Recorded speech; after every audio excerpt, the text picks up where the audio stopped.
વસુદેવસુતં દેવં કંસચાણૂરમર્દનમ દેવકી પરમાનંદમ કૃષ્ણં વંદે જગદ્ગુરુમ. ભગવાન શ્રી કૃષ્ણનો ઉપદેશ અર્જુનને નિમિત્ત બનાવીને હજારો વર્ષ પહેલા કુરુક્ષેત્રના મેદાનમાં ભગવાને જે આપ્યો છે તે આપણા પોતાના માટે પણ છે. અર્જુન આપણા માટે નિમિત્ત બનેલો છે. આમ તો અર્જુનને યુદ્ધ કરવું નહોતું અને માટે એ પીછેહટ કરે છે. આપણે પણ કર્મ કરવું નથી અને યુદ્ધ રૂપી કર્મ ન કરવા માટે અર્જુન પીછેહટ કરે છે. અર્જુન આપણો પ્રતિનિધિ છે અને એટલે જ આપણને પણ કર્મ કરવું નથી. જે કર્મ આપણા આ સંસારનું આપણું મુખ્ય સાધન બનીને આપણને મોક્ષ સુધી પહોંચાડી શકે તેવી ક્ષમતા છે, આ કર્મ વિશે આપણને સમજણ નથી. માટે ભગવાન જગતગુરુ દુનિયાના માણસ માત્રને કર્મ વિશેનો સિદ્ધાંત કહે છે. ભગવાને સૌ પ્રથમ વાર કીધું કે કર્મ કર્યા વગર તારો છૂટકો નથી. કારણ કે કર્મ કર્યા વગર તો જીવન નિર્વાહ પણ ચાલશે નહીં. આ બહુ સ્પષ્ટ વાત ભગવાને કરી દીધી. જીવન નિર્વાહ પણ ચાલે નહીં. બીજી એક સત્ય વાત કર્મના બાબતમાં કીધી ભગવાને કે ક્ષણ માત્ર પણ છોડી નહીં શકે. ક્ષણ માત્ર પણ છોડી નહીં શકે. કેમ? કારણ કે તું પ્રકૃતિજન્ય ગુણોનો પરવશ છે, ગુલામ છે. બહુ સ્પષ્ટ વાત કર્મના બાબતમાં કીધી. પ્રશ્ન આપણને એવો થાય કે ભગવાન કર્મના બાબતમાં જો આટલી બધી વાતો કરતા હોય તો મારે કરવું શું? એના પ્રત્યુત્તરમાં ભગવાન કહે છે કે તું નિયત કર્મ કર. નિયત કર્મ એટલે નિત્ય કર્મ. નિત્ય કર્મ એટલે ઈશ્વરે મારા જીવનમાં નક્કી કરીને આપેલા કર્મ. ઈશ્વરે નક્કી કરીને આપેલા કર્મ એટલે આ સંસાર જેને કર્તવ્ય સમજે છે તે કર્મ. મારી ઉપાધિ પ્રમાણે નક્કી થયેલા કેટલાક કર્મો છે તે મારે કરવા જોઈએ. અને જો આનાથી તારો અહંકાર કે સ્વાર્થ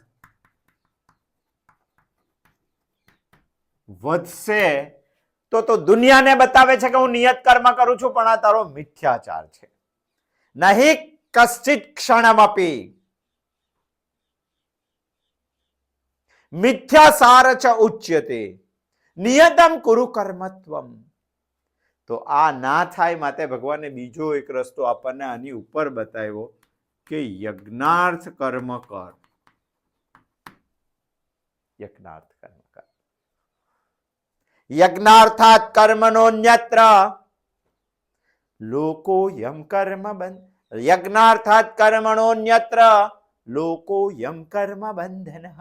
યજ્ઞાર્થ સિવાયના ગમે તેટલા કર્મો કરશે આ લોકમાં તું બંધનમાં પડવાનો જ છે. છૂટવા માટેનો એક જ રસ્તો છે યજ્ઞાર્થ કર્મ. પ્રશ્ન એ ઉભો થાય અર્જુનને કે ભગવાન તમે તો યજ્ઞાર્થ કર્મ કરવાનું કીધું, હું કરવા માટે તૈયાર પણ થઈ ગયો, પણ આવું કોઈએ કર્યું છે ખરું?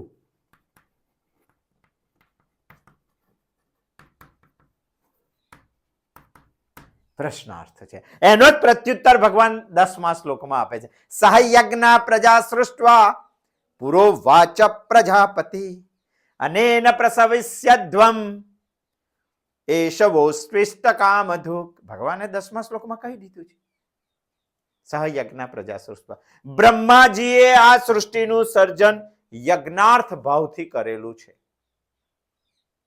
અને યજ્ઞ સહિત પ્રજાને ઉત્પન્ન કરેલી છે. બહુ સ્પષ્ટ ભગવાને કીધું. અને પછી બ્રહ્માજીએ કહ્યું. પ્રશ્ન આપણને એવું થાય કે બ્રહ્માજીએ આવો યજ્ઞાર્થ કર્મ સૃષ્ટિને ઉત્પન્ન કરવાનું કહ્યું અને હું પણ કરવા લાગુ, પણ મારાથી કેવી રીતે થાય? શું મને શું મળે? એટલે ભગવાને 10મા શ્લોકમાં કીધું અનેન પ્રસવિષ્યધ્વમ. તારી વૃદ્ધિ થશે યજ્ઞાર્થ કર્મથી, તારો વિકાસ થશે યજ્ઞાર્થ કર્મથી. અરે વિકાસ ને વૃદ્ધિ પછી આગળ શું? ભગવાને કીધું કે જીવનમાં જેટલા પણ કામનાઓ તારી છે એ બધા જ ઈચ્છિત કામનાઓના ફળો તને મળશે. કેવી રીતે મળશે? 4 પુરુષાર્થ સમજીને આપણે ગયા સોમવારે સમજવાનો પ્રયત્ન કર્યો.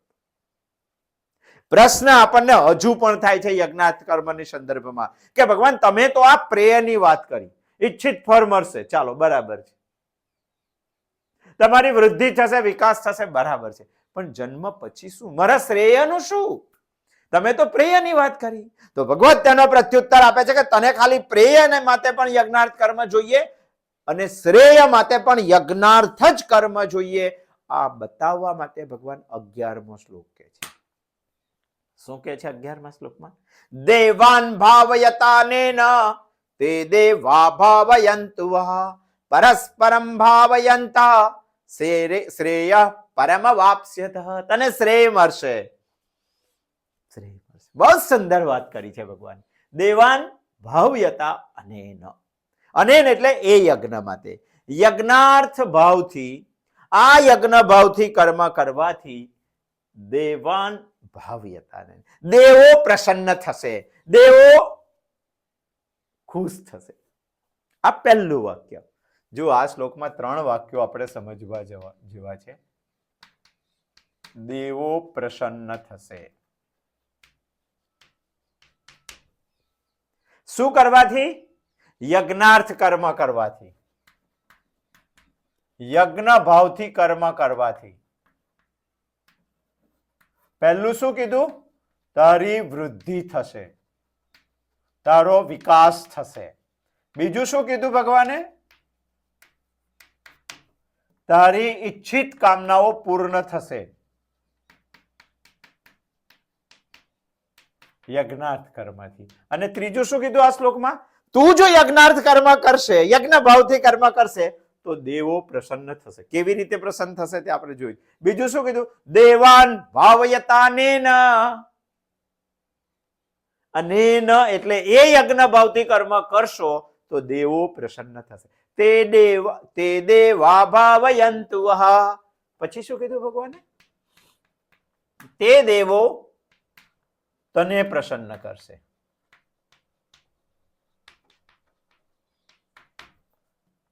અને ત્રીજી પણ એક વાત કરી. આ 3 વાત શ્લોક 11માં ભગવાન કરે છે.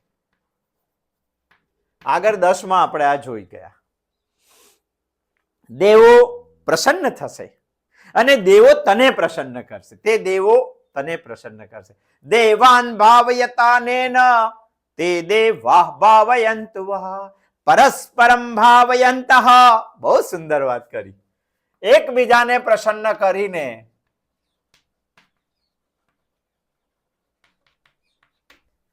તમે પરમ શ્રેયને પ્રાપ્ત થશો.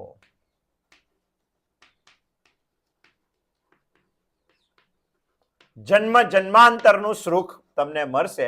આ શ્રેયમાં 2 વાતો અપેક્ષિત છે. એક મોક્ષ પણ મળી શકે, બીજું સ્વર્ગ પણ મળી શકે. આટલો આ શ્લોક કહેવા માંગે છે. દેવાન ભાવયતાનેન તે દેવા ભાવયંતુ પરસ્પરમ ભાવયંતઃ શ્રેય પરમ વાપ્સ્યત.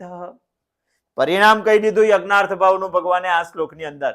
અને અંતિમ પરિણામ કહી દીધું 11-10મા શ્લોકમાં પ્રેય શું મળશે યજ્ઞથી તે કહી દીધું. 11મા શ્લોકમાં શ્રેય શું મળશે તે આપણને કહી દીધું. બહુ સુંદર વાત કરી છે. તમે જો યજ્ઞાર્થ ભાવથી કર્મ કરશો તો તમારી વૃદ્ધિ થશે. તમે જો યજ્ઞાર્થ ભાવથી કર્મ કરશો તો તમારું ઈચ્છિત કામનાઓ તમને પ્રાપ્ત થઈ જશે. તમે જો યજ્ઞાર્થ ભાવથી કામ કરશો તો દેવો તમારાથી પ્રસન્ન થશે અને પ્રસન્ન થયેલા દેવો તમને પ્રસન્ન કરશે. અને તમે બંને જેના એકબીજાને પ્રસન્ન કરશો તો તમે પરમ શ્રેયને પ્રાપ્ત થશો. આ 2 અને આ 3 વાતો આપણે જોવી છે. પણ આ 3 વાતો જોતા પહેલા આમાં મહત્વનો શબ્દ છે. એ શબ્દ આપણે સમજવો છે. દેવ. આપણે કોને દેવ ગણીએ છીએ? આ સૌથી પહેલા સમજવું જોઈએ. કોઈએ આ દેવો જોયા છે ખરા? કોણ છે દેવ, કેવા છે દેવ, કોણે જોયા છે અને ક્યાં રહે છે દેવ, આ ખબર છે આપણને? અને જો આ ખબર હોય તો આ શ્લોક સંપૂર્ણપણે આપણે, અને આ શ્લોક સમજી જઈએ, આપણે દેવને સમજી જઈએ, અહીંયા જ આપણી ગીતા પૂરી થઈ જાય છે, અહીંયા જ મુક્તિને પ્રાપ્ત આપણે થઈ જઈએ છીએ, અહીંયા સ્વર્ગને પ્રાપ્ત આપણે થઈ જઈએ છીએ. પણ આને બહુ સ્પષ્ટતાથી સમજવાની જરૂર છે. દેવાન ભાવયતાનેન તે દેવા ભાવયંતુ પરસ્પરમ ભાવયંત શ્રેય પરમ વાપ્સ્યત. આમાં વારંવાર દેવનો ઉલ્લેખ કરેલો છે. તો કોણ દેવના સંદર્ભમાં શ્રીમદ ભગવદ્ ગીતા આ શ્લોક કહેવા માંગે છે?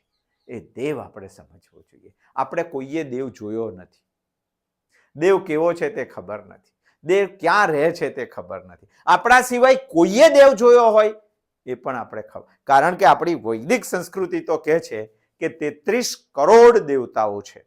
હા, ઘણા હમણાં સોશિયલ મીડિયા ઉપર કહે છે કે 33 કરોડ નહીં, 33 પ્રકારના દેવ છે, કોટી દેવ છે.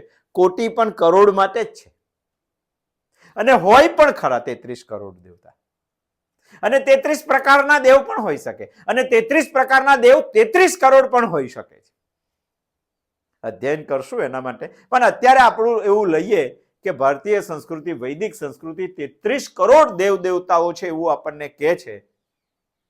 આપણે 140 કરોડ છે, તો 33 કરોડ દેવતાઓ હોય 140 માટે, 140 માંથી 100 કરોડ માનવા વાળા હશે, અને 100 કરોડ માનવા હોય તો 3 વ્યક્તિ દીઠ 1 દેવ આવ્યો. અને જો 3 વ્યક્તિ દીઠ 1 દેવ આવે તો આપણને કોઈ જગ્યાએ તો ભટકાય કે ના ભટકાય? 100 કરોડમાં 33 કરોડ દેવતા હોય તો હજુ સુધી કોઈએ એવું કીધું નથી કે મને દેવ ભટકાયા છે, અને કોઈને ભટકાયા નથી. સમજવાની જરૂર. આપણે કેવા લોકો છે? આપણે ટ્રેનમાં જતા હોય અને વચ્ચે નર્મદા નદી આવે તો બારીમાંથી ડોક્યું કરીને 10 પૈસા કે 1 રૂપિયો આપણે સિક્કો નદીમાં નાખીએ અને નમસ્કાર. એનો મતલબ તું નદીને દેવ માને છે. કરીએ છીએ. ઘરે સાંજે બેન હોય તો ઘરના આંગણે તુલસીના ક્યારે દીવો કરે છે. તુલસીને દેવ માને છે કે નથી માનતા? હનુમાનજીને પૂંછડા વાળાને પગે લાગીએ છીએ. વાંદરાને દેવ માનો છો કે નથી માનતા? જેના માથાનું કોઈ ઠેકાણું નથી, મનુષ્ય જાતિ સાથે જેને કોઈ સંબંધ નથી, એવા ગણપતિની 10-10 દિવસ સુધી ઉપાસના કરો છો. દેવ માનો છો કે નથી માનતા? પીપળા જેવા ઝાડને ક્યારેય સુગંધ નથી આપતો, આવા પીપળાની તમે પૂજા કરો છો. સૂર્યને તમે દાદા કહો છો, ચંદ્રને તમે મામા કહો છો. અરે દુનિયાના લોકો આપણી આ મનોભૂમિકાને, સમયજા વગરની પ્રણાલિકાને હસી ઉડાવે છે, અને આ દેશનો એક પણ વ્યક્તિ એને સમજવાનો પ્રયત્ન નથી કરતો. હસી ઉડાવે છે લોકો.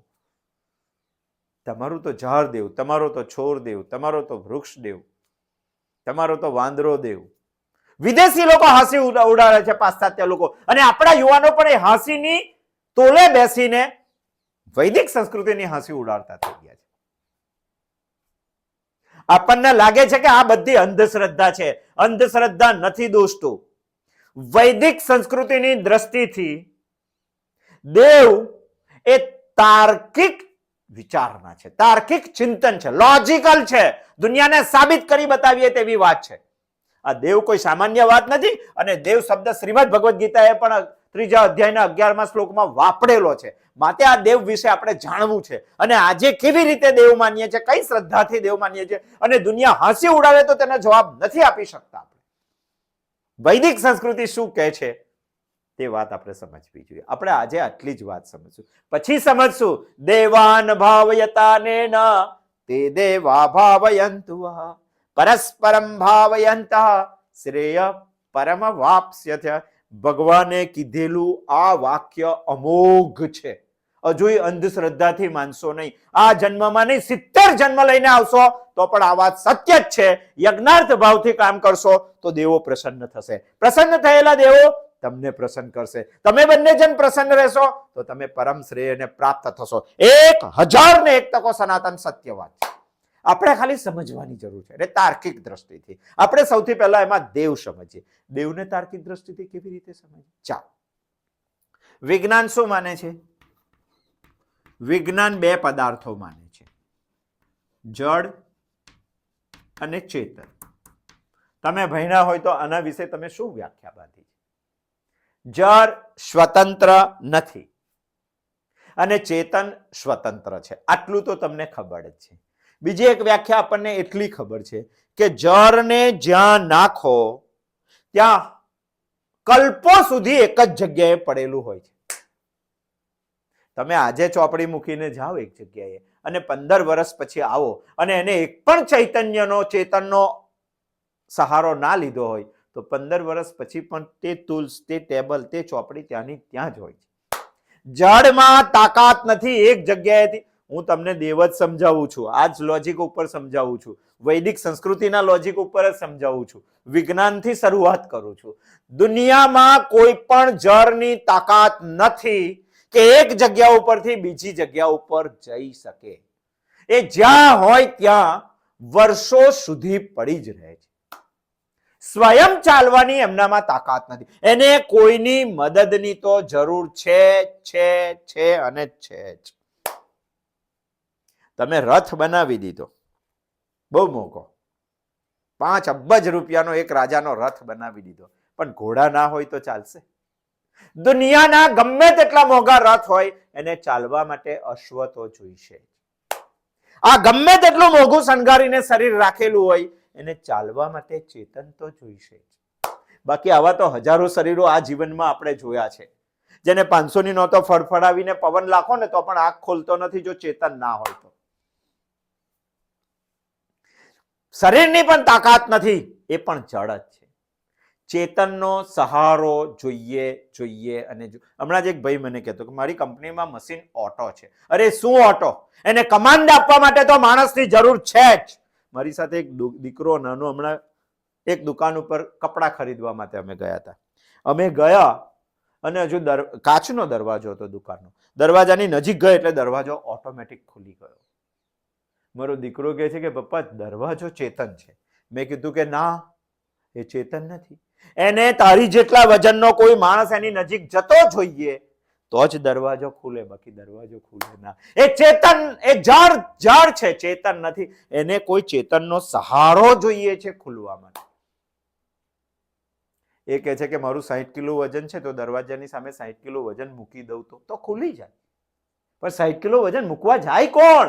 એના માટે તો ચેતન જોઈએ જ ને. આ દુનિયાનો એક સનાતન સિદ્ધાંત છે કે 2 જ પ્રકારની વસ્તુઓ છે, જળ અને ચેતન. અને ચેતન ક્યારેય હલી શકતું નથી. જળની તેને જરૂર પડે જ. હું તમને દેવ સમજાવવા માંગુ છું. ચાલો એક એક્ઝામ્પલ લઈએ. એક ખેડૂત હતો, ખેતી કરતો હતો.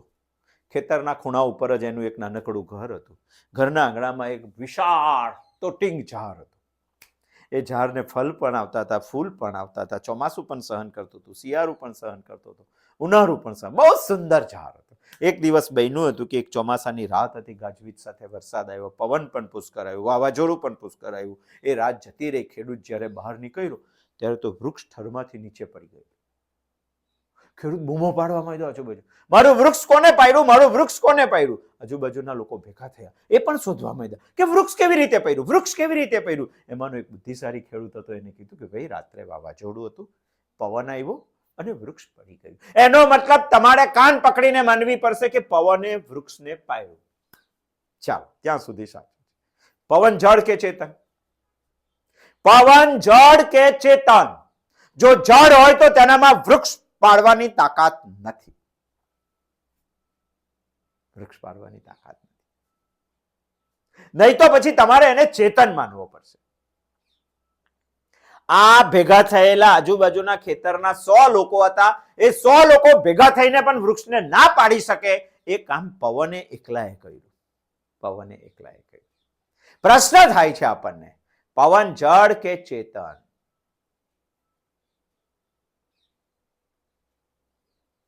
જળ કે ચેતન?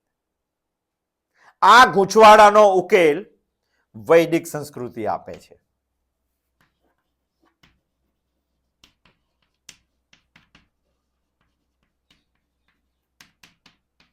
કેવી રીતે આપે છે જોઈએ.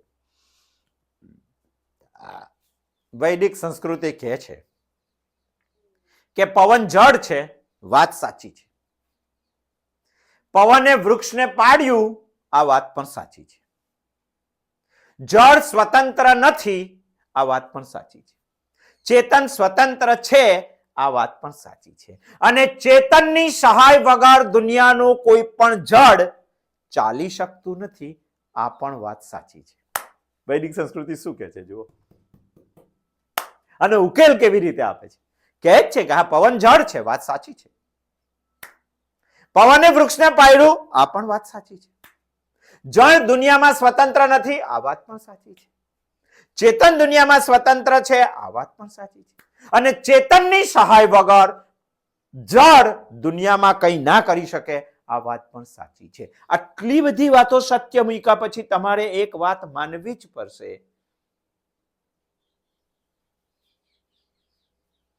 કે જળ હંમેશા ચેતનની સહાયથી કાર્ય કરે છે અને તે કાર્ય આપણને દેખાય છે. એનો મતલબ આ વાત તમારે આ વૃક્ષના જળ પડી ગયું તેના ઉપર તમારે માનવી જ પડશે.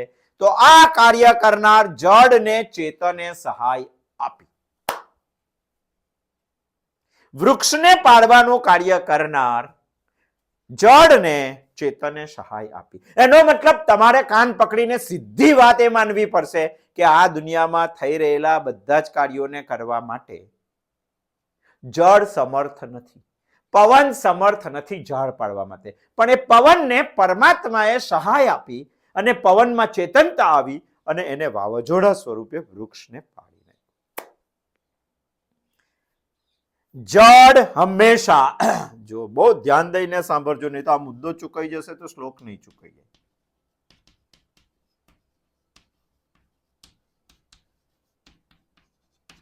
આ એક દાખલો છે, બહુ ધ્યાન દઈને સાંભળજો, લખી લેજો નોટમાં અને રોજ વિચારજો, તો જ સમજાશે. દેવાન ભાવયતાને ન તે દેવા ભાવયંતુ, તો જ સમજાશે. દુનિયાના જળની સાથે ચેતન અભિમાની જોડાય છે. સમજો કે પવન સાથે પરમાત્માનું એક ચેતન જોડાઈ ગયું છે અને તે પવન અભિમાની કહેવાય છે. પવન અભિમાની ચેતન, જેને આપણે પવન દેવ કહીએ છીએ, વાયુ દેવ કહીએ છીએ, મારુતિ કહીએ છીએ. આ શું છે? પવન તો જળ જ છે, એની સાથે એક અભિમાની ચેતન જોડાયેલું છે અને એના લીધે આ પવન દેવ બન્યો, વાયુ દેવ બન્યા, મારુતિ દેવ બન્યા. જો કોઈ પણ જળમાં ચેતન જોડાય તો દેવ બની શકે છે. પવન અભિમાની ચેતન બરાબર વાયુદેવ, તેજ અભિમાની ચેતન બરાબર સૂર્ય, સૂર્યદેવ, સૂરજ દાદા. શીતળતા અભિમાની ચેતન માટે ચાંદા મામા. અગ્નિ અભિમાની દેવ બરાબર અગ્નિદેવ. ધારણ કરવાની શક્તિ અભિમાની ચેતન બરાબર પૃથ્વી માતા. વરસાદ અભિમાની ચેતન વત્તા જળ, જે જળ સાથે જોડાય તે બરાબર વરુણ દેવ. વૃક્ષ અભિમાની દેવ ચેતન બરાબર વૃક્ષ જળ વત્તા વૃક્ષ જળ બરાબર વૃક્ષમાં વાસુદેવ. નદી અભિમાની, નદી જળ વત્તા અભિમાની દેવ વહેતો પાણીથી બરાબર નદી માતા. એક એક વસ્તુ લો, એક એક વસ્તુ. પર્વત તો જળ છે, તેની સાથે એક ચૈતન્ય જોડાય છે અભિમાની, એ સ્થિરતા વાળો પર્વત, ગિરનાર લો કે પાવાગઢ લો કે હિમાલય લો, બરાબર એ ભગવાન આપણો, બરાબર એ આપણો દેવ. સાગર તો જળ છે, ગંભીરતા અભિમાની ચૈતન્ય તેની સાથે જોડાય છે, માટે ગંભીર સાકાર અમારો દેવ. આકાશ તો જળ છે, એની સાથે અગાધતા અભિમાની ચૈતન્ય જોડાય છે, માટે અમારો આકાશ દેવ.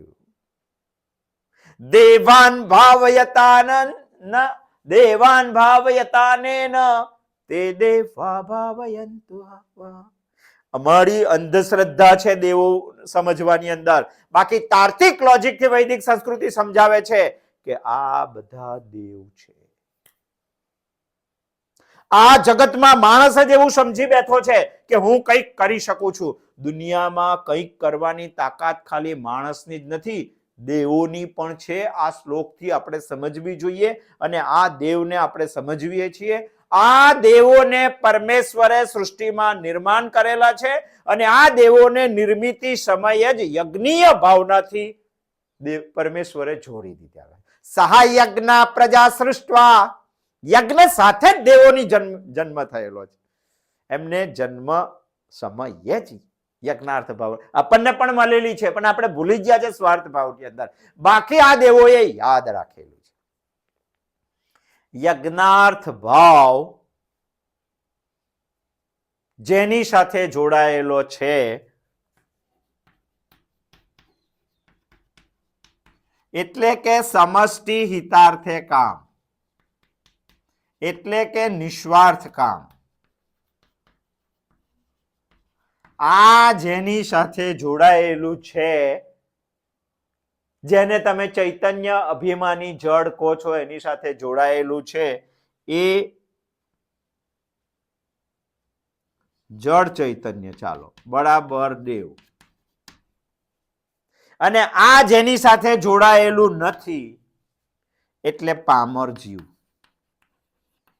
જેના જીવનમાં યજ્ઞાર્થ ભાવના નથી, જેના જીવનમાં સમષ્ટિના હિતાર્થે કામ કરવાની તાકાત નથી, વિચારતો નથી, એને ખબર જ નથી દુનિયાના ઘણા બધા લોકોને કે સમષ્ટિ હિતાર્થ શું છે. શરીરના દ્રષ્ટાંતથી આપણે સમજવાનો પ્રયત્ન કર્યો તો ગયા સોમવારે.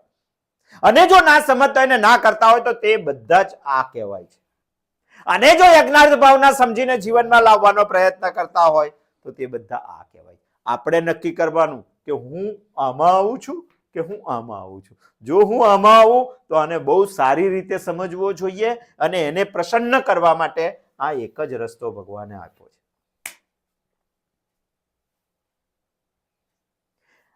ચાલો, દેવો યજ્ઞ ભાવથી કામ કરાય એવું કેવી રીતે કહેવાય? ચાલો, વૃક્ષ કેરી આપે છે, આંબો કેરી આપે છે. ચાલો, એવું છે કે તમારા પપ્પા જાય તો કેરી આપે ને તમે જાવ તો ના આપે, કાં તો તમારો કોઈ દુશ્મન જાય તો ત્યાં રહીને કેરી ના આપે, એવું બને?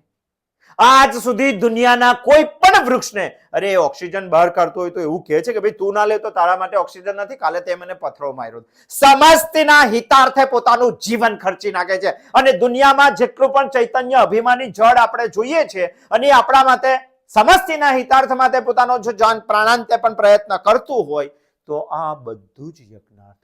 નદી તમારા ગામ પરથી વહે છે, આટલું બધું પાણી આપે છે, આટલું બધું સાતત્ય આપે છે, આટલી બધી કૃષિ સારી થાય છે, કોઈ દિવસ ટેક્સનો કાગળિયો લઈને તમારા ઘરે આવી છે?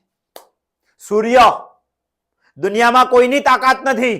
લાઈટ તો આપે જ છે, સાથે એનર્જી આપવાની ક્ષમતા તેની. જીબીના બલ્બમાં એ તાકાત નથી. સૂર્ય પાસે લાઈટ એન્ડ એનર્જી બંને આપવાની મનુષ્યને તાકાત છે. પણ તમે સૂર્ય નમસ્કાર ના કરો તો સૂર્ય એવું કે ભાઈ હું તારા ઘેર નથી આવવાનું. અને સૂર્ય નમસ્કાર કરે એના ઘેર એવું કે ભાઈ હું તારા ઘેર 16 કલાક આવી. સમસ્તના હિતાર્થ કામ. ચંદ્ર કેવી શીતળતા આપે છે. એક તસુ માત્ર પણ આઘો પાછો થાય તો પૃથ્વીનો સૂર્ય છલકાઈને પૃથ્વીને ઢાંકી દે એવું થઈ જાય. કોણ કંટ્રોલમાં રાખે છે? આ કંટ્રોલમાં રાખવા માટે કોઈ દિવસ મારા ઘેર પૈસા લેવા માટે ચંદ્ર આવ્યો છે? સમસ્તના હિતાર્થ. એક કામ તો મનુષ્ય જીવનમાં એવું શોધી બતાવે કે સમસ્તના હિતાર્થે મેં કર્યું છે, તો દેવો પ્રસન્ન થાય. શોધો, રોજ રાત્રે સૂતી વખતે શોધો. પર્વત પોતાના સ્થાન ઉપર અવિચલ ઉભેલો છે. એક દિવસ મને કહેવા આવ્યો કે હું ઉભેલો છું તારી સામે એટલે તને ઠંડી નથી લાગતી.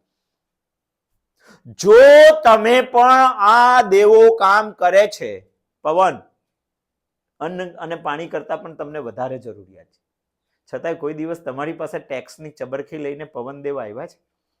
આવ્યા છે? બતાવો તો ખરા. યજ્ઞાર્થ ભાવે કામ. યજ્ઞાર્થ ભાવ બધામાંથી જ મળશે. દાદા કે જીવનમાં એક કામ એવું કરો કે જેમાંથી તમને કંઈ ન મળતું હોય છતાંય દિલથી કરો. યજ્ઞાર્થ ભાવ. સૂર્ય એવું કરે કે ભાઈ મને કંઈ નથી મળતું, હું તો હવે કોઈ સૂર્ય નમસ્કાર આ ગામમાં કરતું નથી, હું તો હવે જવાનો નથી અહીંયા. ચાલે એવું? અને આ યજ્ઞાર્થ ભાવથી કામ કરો તો દેવો પ્રસન્ન થશે. કેમ? કારણ કે દેવોનું યજ્ઞાર્થ કામ છે. મારી જેવું કોઈ કામ કરવા માટે તો હું પ્રસન્ન થઈ જાઉં કે ના થઈ જાઉં? દેવોનું યજ્ઞાર્થ કામ છે, કારણ કે ઈશ્વરે તેમને યજ્ઞ સાથે જન્મ આપેલો છે, આપણને પણ યજ્ઞ સાથે જન્મ આપેલો છે. જે દિવસે દેવો કરે એવું કામ આપણે કરવા લાગશું યજ્ઞાર્થ ભાવનાથી, તો દેવો આપણા ઉપર પ્રસન્ન થઈ જશે અને આપણને અનુકૂળ થઈ જશે. આ વખતે ઘણા બધા ખેડૂતોની ફરિયાદ હતી, માણસ જે દિવસે સ્વાર્થી થશે તે દિવસે દેવો તેમના ઉપર પ્રસન્ન નહીં થાય, અને પ્રસન્ન નહીં થાય તો અનુકૂળ પણ નહીં થાય. ઘણા ખેડૂતો આ વર્ષે કહેતા હતા કે મોંમાં આવેલો કોરિયો આ વરસાદે લઈ લીધો. બોલો, વરુણદેવ. વરુણદેવ વર્ષોથી વરસે છે, વર્ષોથી તમને મીઠું પાણી આપે છે, વર્ષોથી તમારી ખેતી પકવે છે. તમે જો સ્વાર્થ માટે, છોકરો પરણી જશે આ વખતે ખેતી થશે તો, ભગવાનના કામ માટે કોઈ દિવસ વિચાર્યું છે? અને ના વિચારતો હોય તો દેવો તમારા ઉપર પ્રસન્ન નથી, અને પ્રસન્ન ના હોય તો તમારાથી પ્રતિકૂળ પરિસ્થિતિ તે નિર્માણ કરશે. નહીં જોવે તારે વરસાદ આપશે, જોઈશે તારે નહીં આપે. લોજિક તો જુઓ વૈદિક સંસ્કૃતિનું, તાર્કિક વિચારના તો જુઓ વૈદિક સંસ્કૃતિ. ગીતાનો શ્લોક ક્યાં બેસતો આવે છે તે તો જુઓ. આપણા લોકો હજુ એવું જ સમજે છે કે દ્રવ્ય વસ્તુઓનું હવન કરી દો, એક યજ્ઞ કરી દો ને વરસાદ આવશે. ના ભાઈ ના, વરુણ દેવ એટલો સહેલો નથી, એનામાં પણ ચૈતન્ય છે. એ વિચારે છે કે ખાલી દ્રવ્યના હવન કરવાથી વરસાદ નથી આવતો, એ દ્રવ્યનું હવન તો કરવાનું જ, પણ એની સાથે જીવનની ક્ષણો પણ હવન કરવાની તારા કામ માટે, યજ્ઞીય ભાવનાથી. આવે કે ના આવે જુઓ તો ખરા. જે યજ્ઞીય ભાવનાથી કામ કરે છે એનાથી દેવો પ્રસન્ન થાય છે, અને દેવો તેને પ્રસન્ન કરે છે, અને બંને જણની પ્રસન્નતા એ બંનેને પરમ શ્રેય સુધી પહોંચાડી શકે છે. દેવાન ભાવ્યતાનેન. આપણે તો આજે ખાલી યજ્ઞ સમજવાનો, દેવ સમજવાનો પ્રયત્ન કર્યો હતો. આવતી વખત આપણે શ્લોકને સમજવાનો પ્રયત્ન કરશું. ખૂબ જ સુંદર શ્લોક છે, ખૂબ જ સુંદર. આટલો એક જ શ્લોક આવડી જાય તો 700 શ્લોકની ગીતા આમાં પૂરી થઈ. યજ્ઞ ભાવની જે ભગવાને શરૂઆત કરી છે, ન કર્મ કરવા વાળાને ચેતવીને ભગવાને કીધું કે નિયત કર્મ કર. નિયત કર્મ પણ સ્વાર્થને અહંકાર આવી જતો હોય તો યજ્ઞ કર્મ કર. આ શું યજ્ઞ કર્મ છે, કોને પહેલા કર્યું, એની બહુ સુંદર ભગવાને 3 કે 4 શ્લોકમાં વાત કરી છે. આવતી વખત આવશું, આ શ્લોક વખત આપણે વિશેષ જોશું. અસ્તુ. જય શ્રી કૃષ્ણ.